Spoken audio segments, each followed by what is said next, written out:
So blue light exposure అనేది ఐస్కి చాలా harmful అని అంటారు కదా, ఎందుకు? So let us understand what is blue light అంటే ఏంటి, బ్లూ లైట్ అనేది ఎక్కడి నుంచి ఎమిట్ అవుతున్నారు. ఇప్పుడు ఏంటంటే there is something called as sleep wake cycle, circadian rhythm అంటారు, అంటే మన బాడీలో ఉన్న బయాలజికల్ క్లాక్.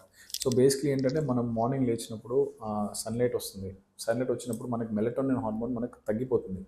ఈవినింగ్ సన్సెట్ అప్పుడు డిన్నర్ టైం అప్పుడు ఏంటంటే మన బాడీ ఏంటంటే automatic everything is becoming dark, అప్పుడు బాడీలో మెలటోనిన్ అనేది సెక్రెట్ అవుతుంది.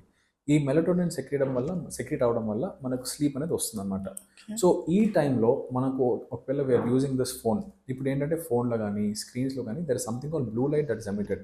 సో ఈవినింగ్ 7:30, 8కి మనం ఫోన్ ఎక్కువ వాడడం అనుకోండి, దాని నుంచి వచ్చే లైట్ అనేది మనకి ఈ మెలటోనిన్ హార్మోన్ సెక్రేషన్ తక్కువ చేస్తుంది. So melatonin is giving you sleep, ఈ బ్లూ లైట్ అనేది మన మెలటోనిన్ హార్మోన్ సెక్రేషన్ అనేది కట్ చేస్తుంది. సో ఆటోమేటిక్గా మనకు అనేది స్లీప్ అనేది డిస్టర్బ్ అవుతుంది. సో ఇన్ కేస్ మీరు నైట్ అంతా మీరు మొత్తం చీకట్లో మీరు ఫోన్ యూస్ చేస్తున్నారు, so your brain is confused. So okay, this is not time to sleep అనేది. సో ఇన్ కేస్ మీరు వండర్ అవుతున్నారు ఎందుకు నాకు రాత్రి నిద్ర రావట్లేదు అంటే that is probably because of your phone. మీరు చాలామంది పిల్లలు ఏంటంటే they play video games, PlayStation ఆడుతుంటారు. So if you playing PlayStation evening 8 o'clock, 9 o'clock and 10 o'clock PlayStation ఆడుతున్నారు అనుకోండి, సో ప్లే స్టేషన్ ఏంటంటే you have to be alert, you are playing a game or you are competing against somebody. So your brain is wide awake. So దానివల్ల ఏంటంటే మనకు energy levels full ఉంటుంది. So definitely మీరు PlayStation ఆ time ఆడుతుంటే at least minimum దాని తర్వాత నిద్రపోవడానికి 2 to 3 hours పడుతుంది.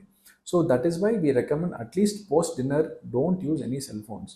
సో ఈ blue light is definitely harmful, not only for the eyes, it is harmful for your brain, it cause a lot of fatigue. So అందుకని we recommend to cut down the screen time. అందులో overall ఈ dark లో ఉన్నప్పుడు చూసినప్పుడు 100%. Yes. So complete dark room లో bright light phone చూడడం is very very bad. Even UV rays అనేది ice కి మంచిది కాదు అని అంటారు కదా, సో డైరెక్ట్ గా సన్ ని చూడొచ్చా? ఎస్. సో ఇప్పుడు ఏంటంటే old saying that direct sun, some people believe in it. కాకపోతే ఏంటంటే మనకు యూవీ రేస్ అనేది definitely harmful for the ice.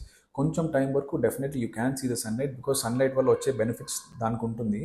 So we recommend everybody to use polarize sun glasses. ఎప్పుడైనా కానీ మీరు సర్జరీ చేసుకున్నా సర్జరీ చేయకపోయినా సన్ గ్లాస్ అనేది it is not for style purpose alone. Get sun glasses, get a branded sunglasses, get polarize sun glasses. ఈ polarize sun glasses it has a UV ray protection. So definitely అది పెట్టుకుంటే మనకి ఏంటంటే ఐలో ఈ UV rays వల్ల చాలా problems వచ్చే అవకాశం ఉంటుంది. It cuts down that. So more than ఇప్పుడు బ్లూ లెన్స్ అని వస్తుంది, ఈ బ్లూ లెన్సెస్ కంటే polarize sun glasses is the way to go. Even గ్రహణం వస్తుంది అన్నప్పుడు చూడొద్దు అంటారు కదా, అది ఎందుకు? ఇప్పుడు ఈ గ్రహణం వల్ల మనకి ఏంటంటే ఈ స్ట్రాంగ్ లైట్ రేస్ వల్ల డైరెక్ట్గా కంటి నరం, ఈ రెటినా అనేది డ్యామేజ్ అయ్యే అవకాశం ఉంటుంది. ఈ కంటి నరం, ఈ రెటినా అంటే మన కెమెరాలో ఫిల్మ్ లాంటిది. సో దానివల్లనే మనకు విజన్ అనేది బాగా క్లియర్ కనపడుతుంది. సో దీనివల్ల డైరెక్ట్గా రెటినా డ్యామేజ్ అవుతుంది. వన్స్ ఆ విజన్ పోయింది అనుకోండి మళ్ళీ తిరిగి రాదు. So that is why we recommend not to focus.